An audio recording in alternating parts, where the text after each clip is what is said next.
Thank you very much for being here. Great to see all of you. We do have some announcements as we proceed with our briefing, and then, of course, happy to take some questions. This week, the UN is serving as host to an unproductive and ill-timed conference on the so-called two-state solution in New York City. This is a publicity stunt that comes in the middle of delicate diplomatic efforts to end the conflict in Gaza. Far from promoting peace, the conference will prolong the war, will embolden Hamas, and reward its obstruction and undermine real-world efforts to achieve real peace. As Secretary Rubio has made clear, this effort is a slap in the face to the victims of October 7th and a reward for terrorism. It keeps hostages trapped in tunnels. The United States will not participate in this insult, but will continue to lead real-world efforts to end the fighting and deliver a permanent peace. Our focus remains on serious diplomacy, not stage-managed conferences designed to manufacture the appearance of relevance.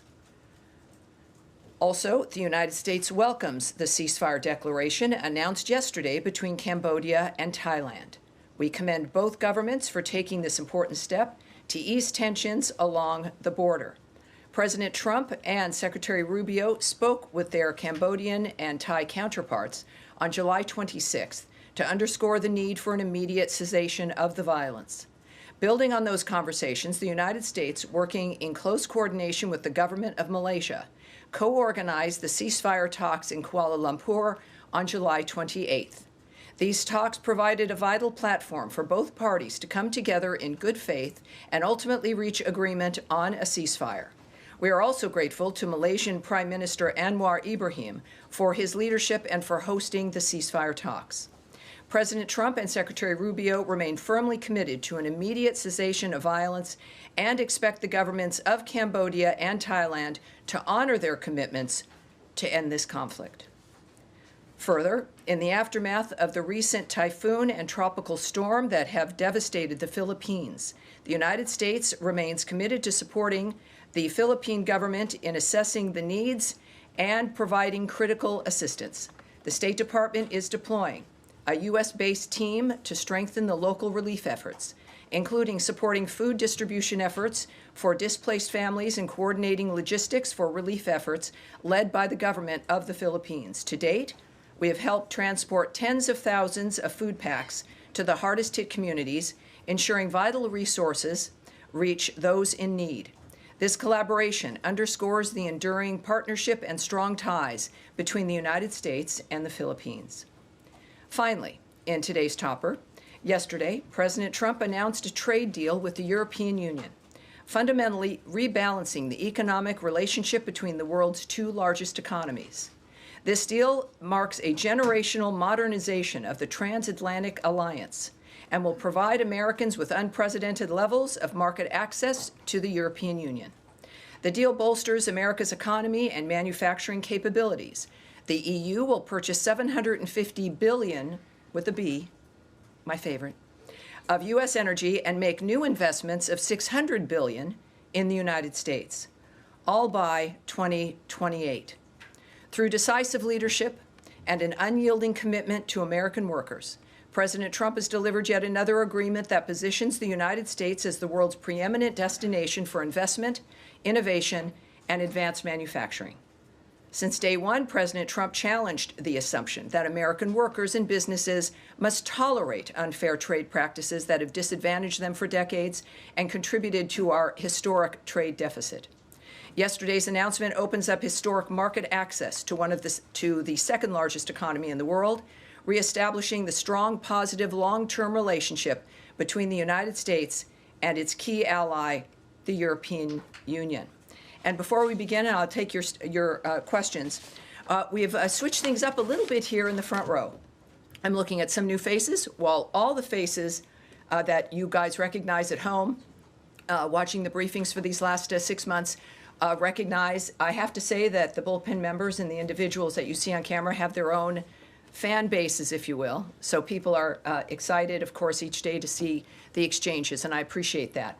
But what people may not know are the number of people who come to this room for each briefing, who are journalists with outlets that speak to people around the world. And we think it's time, as I'm used to seeing, well, you far back there, nice to see you, Nadia as well. But I'll be introducing you to the front row today. It'll change for each briefing. But this is an opportunity for us to get to know you, for further experience and advancement, for the nature of what Americans in the world see as we answer these questions. Saeed, of course, has his own fan club. But nice to see you over here. It's a little confusing as opposed to over there. So just as a reminder, for those of you watching at home, whether it be C-SPAN, of course, or our State Department account on X, et cetera, wherever you may be viewing us. First, over here is Saeed. Saeed is with Al-Quds, a bullpen member, as a matter of fact. And Tim with the Washington Examiner here. Welcome aboard, Tim. We also have Yelena, yes, from NTN from Colombia. Vaughn is here with Washington Times. And Danielle, as we noted, and Nadia, who you've also gotten to know here at our briefing. So welcome to the front row. Again, it will change for each briefing. I don't know what Tommy has in mind for Thursday. He'll be briefing on Thursday as usual. But let us begin with your questions. I'll start with the front row. Yes, sir. Vaughn. President Trump and Israeli Prime Minister Benjamin Netanyahu have issued seemingly contradictory statements on the humanitarian crisis in Gaza. Is there a rift emerging between the two leaders, and how is this impacting peace efforts, if at all? Well, of course, what I won't comment on is the nature of a relationship. What we've seen between the president and the prime minister has been a very good relationship. Certainly, this is a fluid, dynamic situation. That's an understatement when it comes to what's happening in Gaza, especially with the new efforts regarding the humanitarian assistance. Certainly the president's point of view regarding what we need to do and continue to do, which we have been doing, which is facilitating the food assistance through GHF, but also, of course, the financial investment and the president's work and this government's work and Secretary Rubio's work to stop the carnage, to have a ceasefire, to get the hostages released, and to have the killing stopped.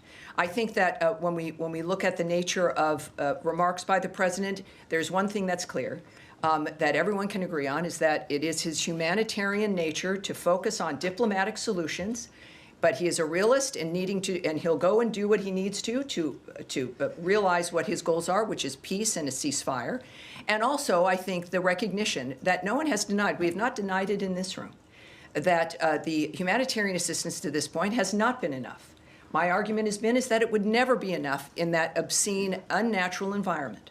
And so we're proceeding in that regard, and of course, with President Trump's leadership, as he noted yesterday, to do even more to assist when it comes to food and other aid. So that's, I think, without getting ahead of the president, as we'll learn more about what his plans are coming up.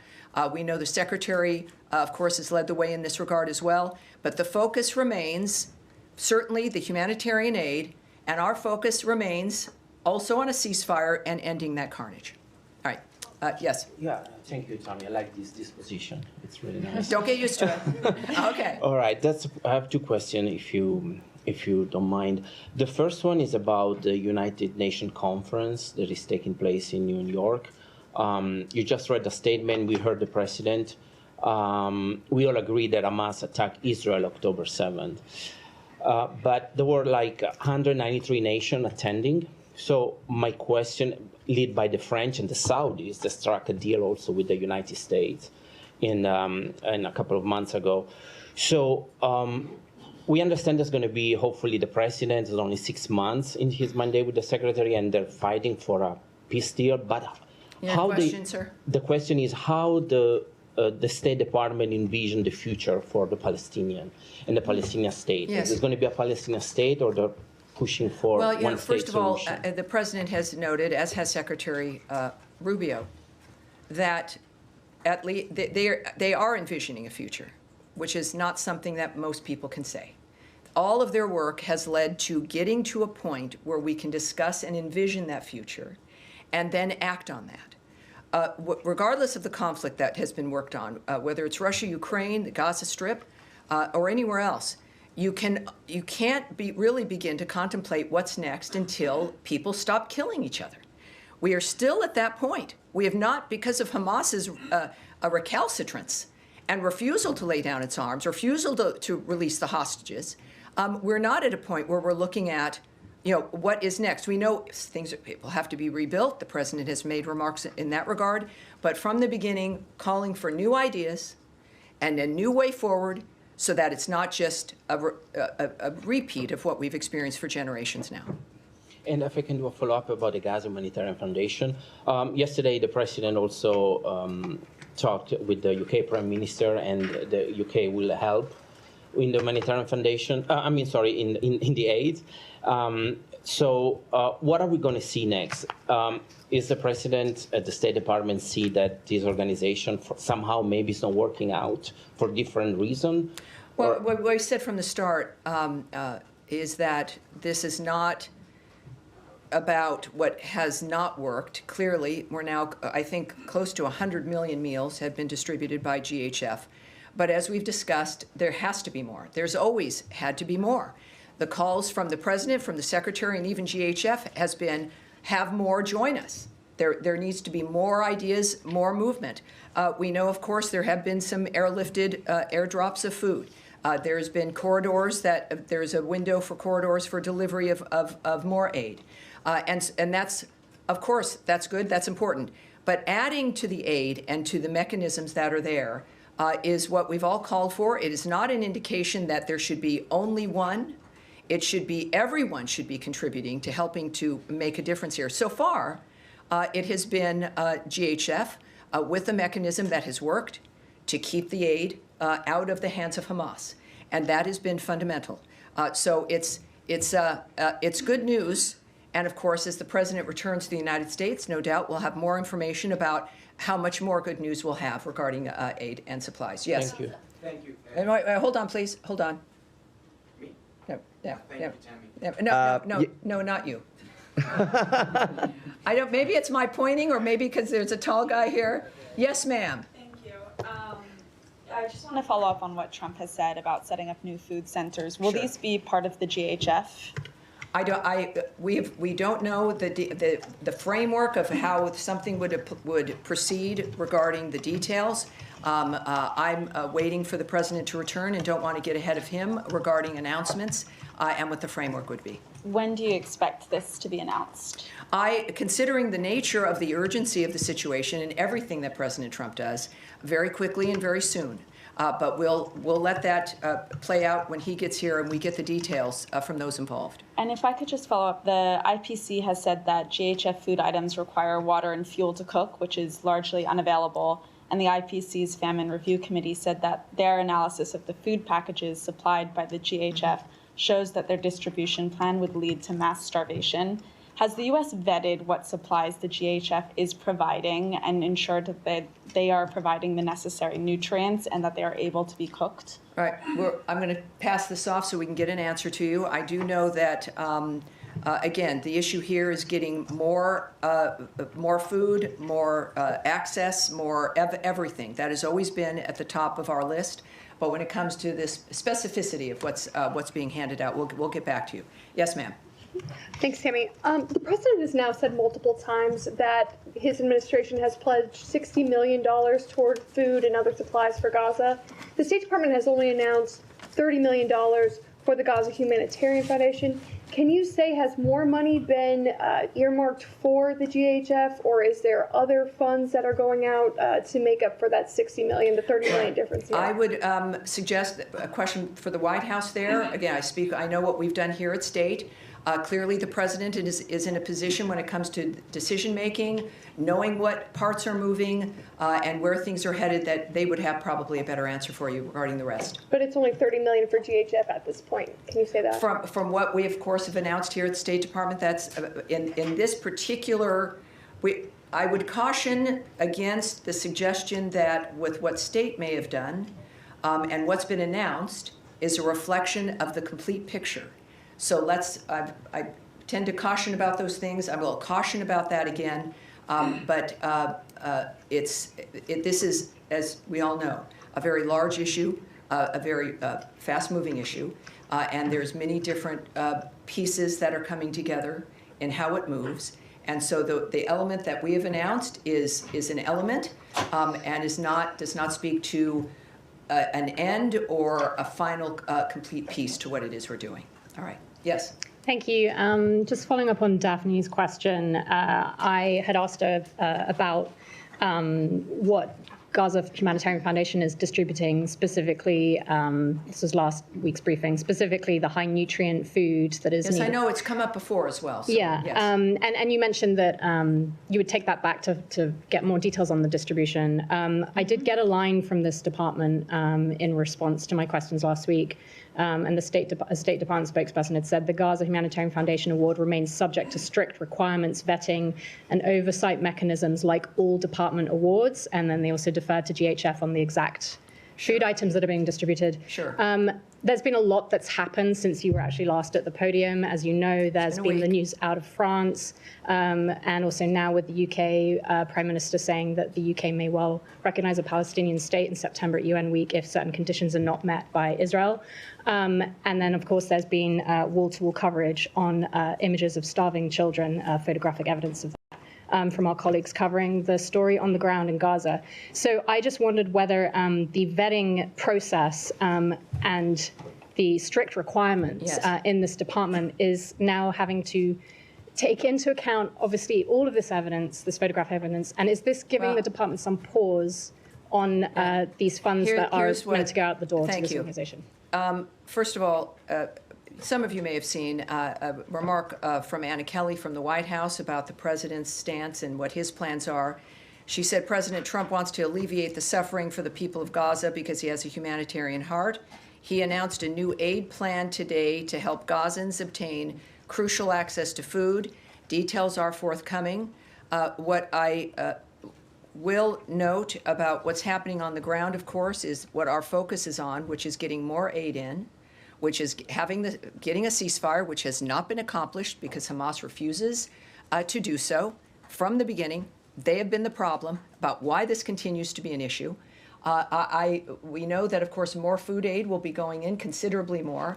And for those, as we care about the nature of nutrition and the value of that, we'll have those details for you. And GHF can be reached. Many of you have reached out to them to ask them for those details.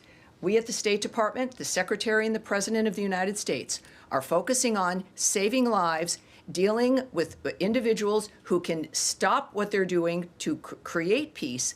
And of course, as you know, the President has been frustrated on a couple of fronts regarding the killing of civilians, the using of civilians, the nature of what's happening at too many conflicts around the world.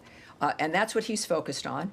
But it's a good issue to have, if there is a silver lining, about the fact that more food, more nutrition, more access is being created.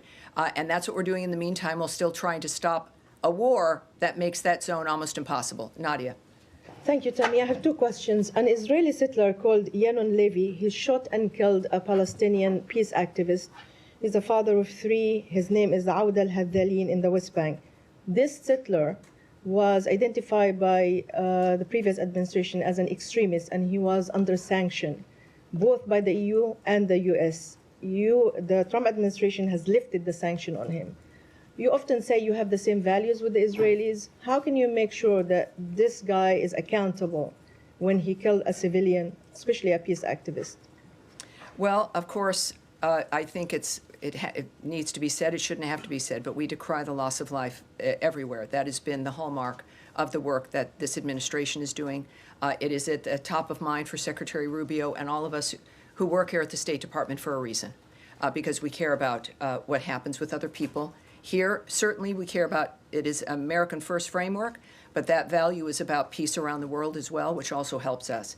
I would say also that we, as you know, we don't comment on investigations that belong to another government. Israel has investigations that it's implementing regarding situations of this sort.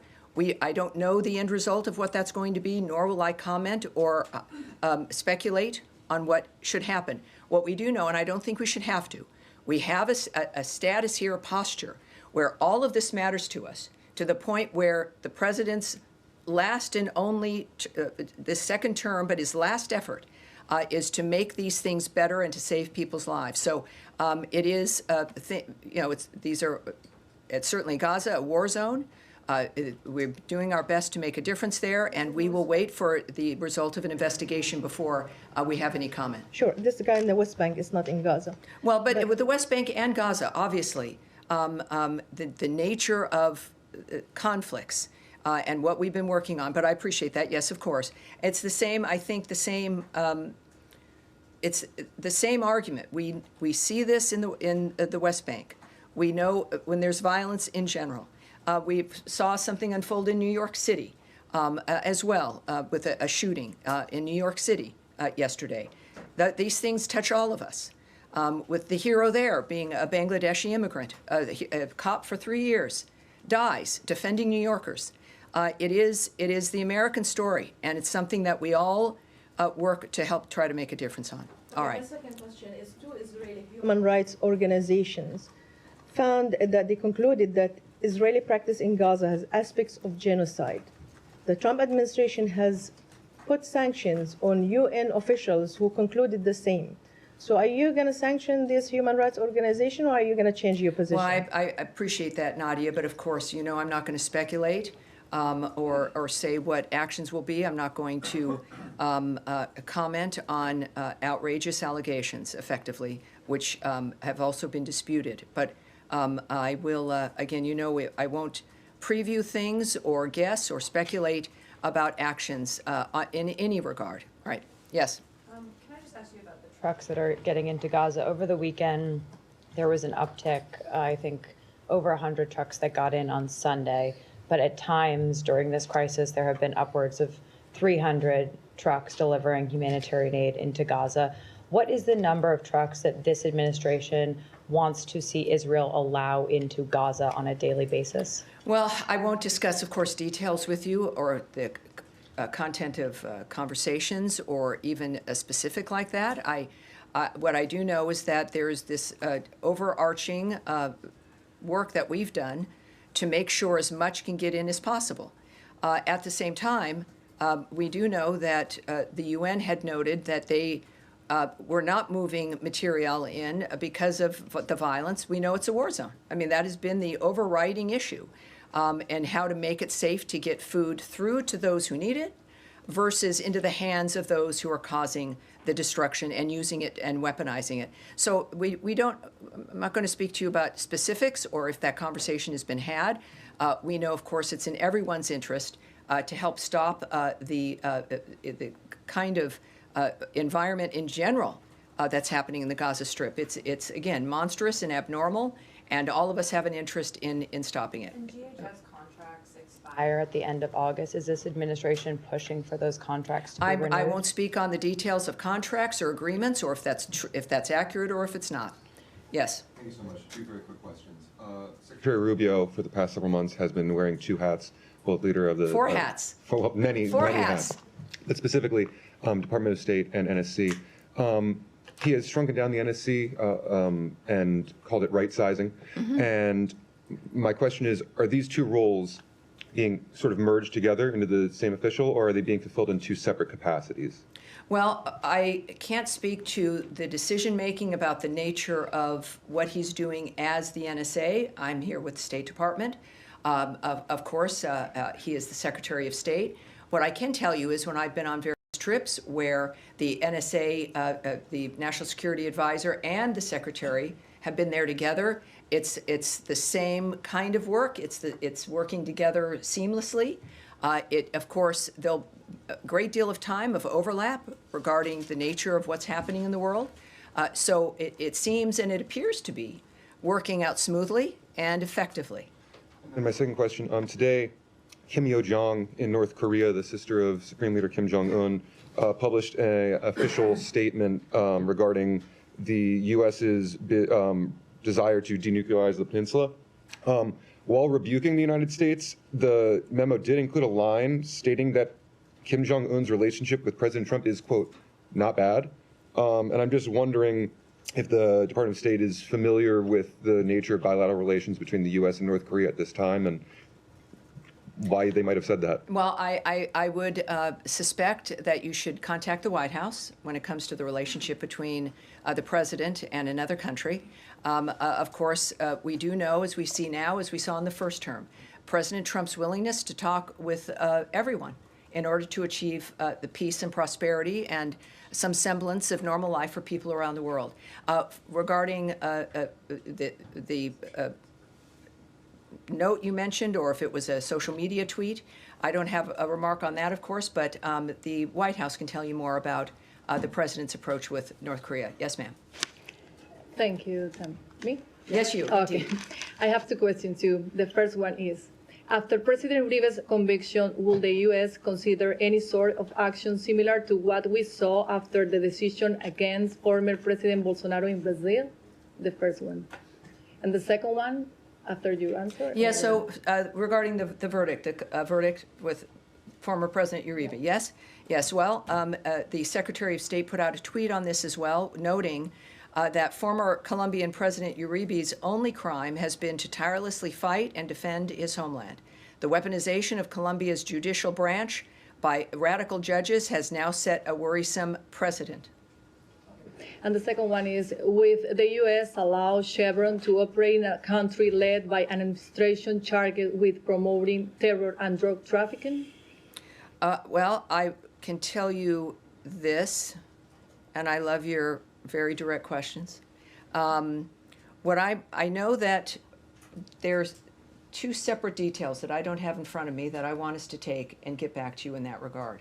What we have said repeatedly, though, is that we will not allow oil revenue to fund or benefit that regime. And so I think that's something that we can repeat here at this point. But when it comes to some further details, let's see if we can get you. All right. Saeed.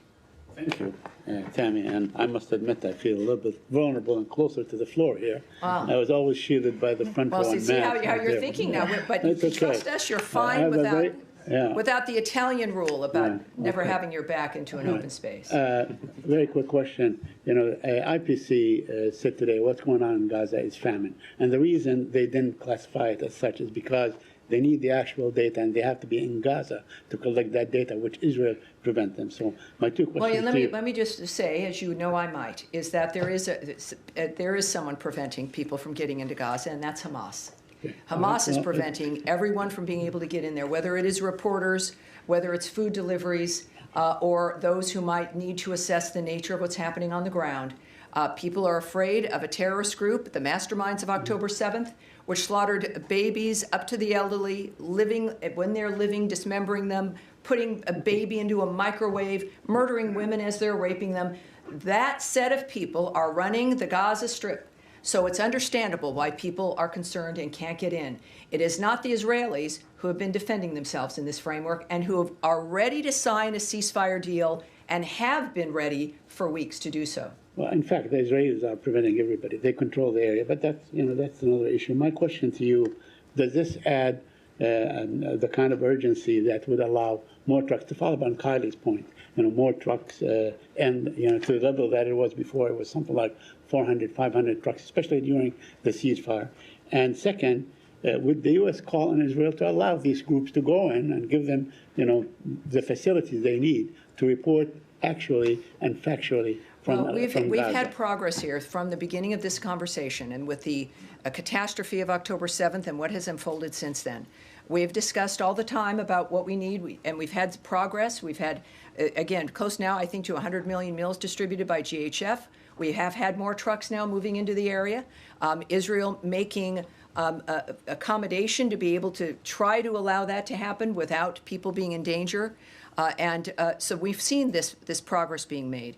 When it comes to the number of trucks, I would caution that it's not an issue of numbers, but clearly the posture of the President, of the Secretary of State, is that all of this has to stop and everything has to get to whomever it needs it. That may end up being a certain number of trucks. It may be a certain other kind of effort, new ideas.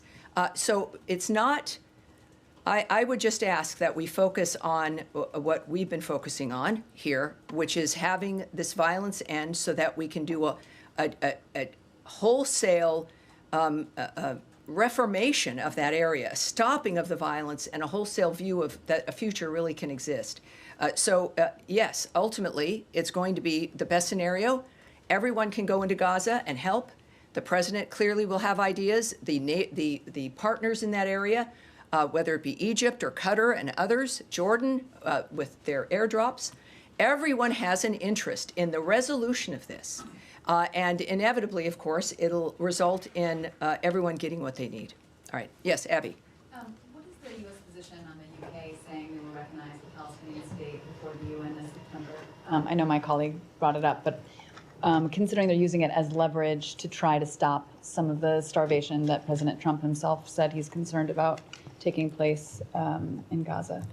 Well, I think President Rubio's statement and my statement that I issued regarding the conference, the two-state solution, the fact of the matter is his remarks also when President Macron of France also did something similar in this regard, that this is a slap in the face to the victims of October 7th, that it rewards Hamas, and it harms the ability to stop this framework from, it allows it to continue. It gives one group hope, and that's Hamas. It is a rewarding of that kind of behavior, that if you wait long enough, if you don't cooperate, if in any other normal environment where someone was so utterly defeated, they would surrender. In this case, that just does not occur. And part of it is because of perhaps the hope that they receive on how long the suffering lasts, how much that pushes the world to acquiesce to their arguments. And there's one group that benefits from the images and the reality of the horribleness, and that's Hamas. And so there's a reason why they don't cooperate and stop. And this adds one more thing onto it that adds into their apparent posture that this is a winning thing to do. Clearly, we are of the opposite mind, and that I think we can say in general about that issue. Right. President Trump said he didn't mind the UK Prime Minister taking a position on statehood. Is that, can you explain what the difference is? Well, there obviously, I'm not going to speculate on the president's reasoning, but I do know that none of us are in the business of telling people not to speak their mind. At the same time, I'm a big believer, as I know the Secretary is and the President is, and we showed this, I think, last November, is that persuading people, explaining your position, why it matters, how it impacts what we all want to achieve, is something that we must do, and that it's the way to persuade people, to change people's minds. So it doesn't surprise me that that is what he said. But of course, we also know, as I described, the nature of our situation here, about what that does in our efforts to stop the carnage. Yes? Thanks so much, Tammy. Appreciate it. GHF, according to the UN, there's been about more than 1,000 Palestinians killed at or near the aid sites since May 27th. Does the U.S. have an assessment on that number? It is not. That's not something I will speak on or go into the details about regarding our assessments of that situation. Certainly a wartime situation, but in the details and the numbers, no, I won't speak to that. Okay, and you mentioned the details of this new aid plan will be forthcoming. Are there people? Will they be forthcoming to the State Department, or are they coming from the State Department? Are there people in this building working on something right now? Well, it's the White House who noted that. So the White House noted that the details will be forthcoming. We, of course, all work for the president. He is the guiding hand here, and he gets ideas, and he knows more than all the rest of us know. So we are excited about his commitment, the fact that he and Mrs. Trump are humanitarians and are working first to make America first so that Americans' lives can be predictable and strong, and we have a future we can look forward to, but also that obviously is translating around the world as well. Yes, sir. Thank you, Tammy. We'll move to Ukraine, if I may. We have new deadline, and Ukrainians are certainly hopeful that the president's new deadline and his tough words about Putin, Russia will follow with certain concrete actions. And in fact, yesterday you told the media that now we are going to see some actions. Now, Yes. the caveat that we have 10 days to go. Can you give a sense of Oh, you might not even have 10 days. I would just suggest, even when he set that 50-day timeline for Russia, I think one of the things I've said is, that's, who knows when that could happen. He's had timelines before in which he acted very quickly. With the president, he also noted that he shortened that timeline because he pretty much knew what the situation was. My question is, can you give us any sense of any preparation that going on in this business so the Russians take it seriously? Well, clearly, President Trump has proven that he should be taken seriously because he's a serious man. And we've seen the results of that around the world. Again, most recently in the Indo-Pacific, and of course, with his envoys and the nature of the commitments we've made. I would say that what's been discussed regularly are sanctions, and the president also brought up the issue of sanctions, and even secondary sanctions, as certain countries are benefiting from buying Russian oil. But that's up to the president. We've known that's in his toolbox. There are many things that he can do, just as there are many things that Secretary Rubio can do and help facilitate. But the president himself mentioned those two dynamics. He has been patient, and that may have been misinterpreted by some people. And I think the time for misinterpretation is now over. On that point, the president said that he knows the answer, and he also thinks that there's no reason to wait. If there's no reason to wait, then why wait 10 days? Well, again, you're asking, as we know, there are a million fronts in these kinds of dynamics. There's negotiations that go on. I can't speak to what the president's involved in, the conversations that are currently being had, and the importance of what the president says privately and publicly. I would just trust that he's the one who would know, and being in a position here at the State Department where we're all ready to do what we need to do to get this situation accomplished for the president. All right, Eric. Yes, thank you, Tammy. I wanted to ask two questions. One on the impact of potential secondary sanctions, potential secondary tariffs. Is there a concern that that may be too blunt an instrument in that some U.S. allies or countries for which the U.S.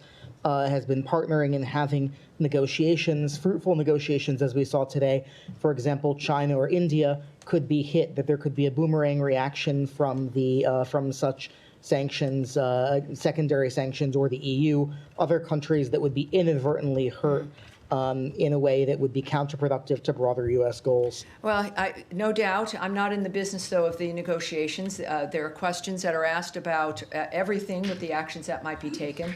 And I would presume, as we should, that all of the impact would be considered. Obviously, the president's first effort and first desire to solve problems is through diplomacy. For people who might be confused, I have a few comments that I can share with you from the president at first here. I'm disappointed in President Putin. I'm very disappointed in him. I'm going to reduce that 50 days that I gave him to a lesser number because I think I already know the answer. What's going to happen?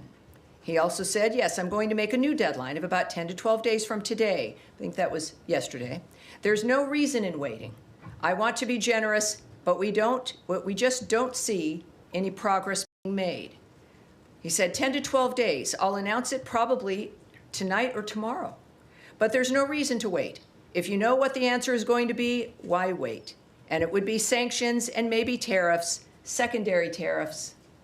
And he says, we are going to do secondary sanctions unless we make a deal. Based on common sense, you would think he'd want to make a deal. We'll find out. The president is not someone who is making a decision on the fly. This has clearly been consideration from the beginning. And we're prepared to do what's necessary. Thank you, Tammy.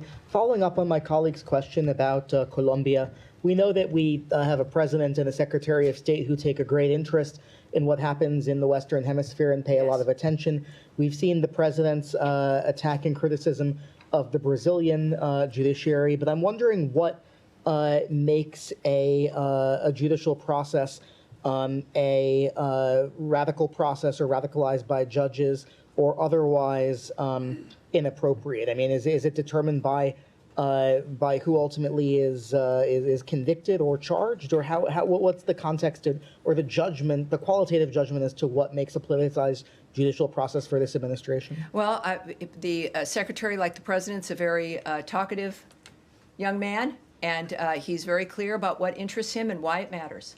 On virtually every issue, he does long-form interviews. He's got his Twitter that he participates personally in, statements, op-eds, all of which he's personally involved in, and expresses the nature of how he's making his decisions and why. So I will let his work speak for itself, including, again, current comments and no doubt more comments and explanations, if you will, or opinion pieces to help explain why these things matter, why corruption matters, how it might look whatever country you live in, and why it's important to stand up against it. All right. Yes, sir. Yes, hi. Thanks. A lot of my colleagues have asked a lot of the questions I had, so I'm going to totally change subjects, well, if I may. All right. Sounds good to me. There are millions of dollars worth of contraceptives stocked in Belgium that are due to be incinerated in France. It's our understanding that they're still stocked in Belgium. They haven't moved to France. Could you give us an update as to where that stands?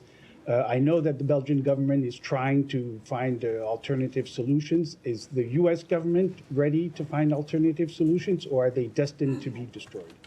Well, I want to have that taken back. This is a situation that changes each day. What I can tell you is, for those who've asked previously, there are no AIDS drugs involved in this. No PEPFAR dynamics are set to be destroyed. This is a situation regarding birth control and other mechanisms that could be used. First of all, that would violate our Mexico City policy regarding the use of abortifacients, but also the use of some elements that could be used in a kind of forced sterilization framework that some nations do apply, which also we will not facilitate. So we can say that there's no AIDS drugs, no condoms are being destroyed. This is about a long-standing, I think this was a purchase from the previous administration, and so we're dealing with that, but we're aware of it, and we recognize the issues, but we also, of course, are committed to a policy that Americans care about, and we're going to be moving forward. No doubt we'll have some additional information for you in perhaps the coming days. Yes, ma'am. Return to your statement at the top. Could you explain why talking about Palestinian statehood or Palestinian future in Gaza rewards Hamas or is a slap in the face to the victims of October 7th? And I'm asking, given that none of the parties involved, to my knowledge, who are involved in these discussions or have plans to recognize statehood, have said anything about wanting Hamas to be in power. It seems like, according to the United States, according to Israel, and obviously as well as all these other folks involved in these conversations now at the UN, no one has expressed a desire to have Hamas in power. So how is that? How does it reward Hamas? I think that it's very often, if not most often, actions speak louder than words. And our argument is that there are certain actions you can take that reward in the midst of the defense of a country after a horrific atrocity implemented on October 7th. And the end result is, create a two-state solution, solve this problem, when in fact the problem was mass murder and just an indescribably obscene environment. And then the continuation of the terrorism of the people of Gaza, the first victims of Hamas. Still, the nature of living in that environment, the hostages that remain held, the weapons that remain held, and a refusal. We had a ceasefire early on. We had a ceasefire on October 7th. We had a ceasefire early on. They broke that. And there is a point where you don't find ways to placate or reward the people that have done such horrible things to humanity. The actions of what is being suggested, and I think we've made clear here, do just that. And it is, I think everyone deserves better. Certainly first the Gazan people, but certainly the world itself. Can I follow All right, up? now we're going to continue. Yes, sir, in the green shirt? It has been reported that Taiwanese President Lai's trip to his Central and South American allies with transit in the U.S. has been postponed. Could you elaborate on this, or did the Washington or the State Department play a part in this delay? Well, I do have something I can tell you about this. Taiwan has not announced any travel plans for President Lai. So that is generally a hypothetical now. I know it's been in the news. There's been a lot of questions and a lot of suppositions here that have happened, but I can say that it is a hypothetical at this point. There have been no plans, travel plans for the president. There's been, as a result, nothing canceled. I can tell you, though, a reiteration that transits by high-level Taiwan officials, including presidents, are fully consistent with our longstanding policy and practice. This has not changed. And just as a reminder for people who may have not heard us say this from the podium, if they're newbies, the United States remains committed to our longstanding One China policy, which is guided by the Taiwan Relations Act, the 3 joint communiques, and the 6 assurances. The United States is committed to preserving peace and stability across the Taiwan Strait. Thank you. All right. Thank you, sir. All right, Abby, one more time. Can the State Department confirm or offer comment on reports that 2 Americans were recently detained in Iran on suspicion of spying for Israel? Have they since been released? Has the State Department or the U.S. been in touch with Iran regarding their detainment? I can't speak to that at this point, but hopefully I can soon. And I think that's going to be it for today. Thank you, everyone. And again, Thursday, a lot of these things might return with more new information, but you never know what's going to happen from one day to the next. Now, the president, I believe, will be back. Tommy Pigott will be at this podium. And thank you so much for being with me today. And my thanks to our guests here on the front row. It was great getting to know you. I appreciate it. And we'll see you again on Thursday. Thanks, everybody.